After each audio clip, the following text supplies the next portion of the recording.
Your word for today comes from Exodus 16 and verse 4. Then the Lord said to Moses, I will rain down bread from heaven for you. Always remember the Lord is your ultimate provider and source. He provided for his people while they traveled through the wilderness. In fact, he rained down provision on them. And this really speaks of plenty.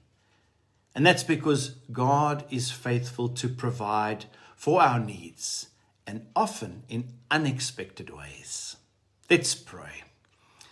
Lord, how great it is to know that you are my provider. And just as you provided bread from heaven for your people, so you will provide for me today.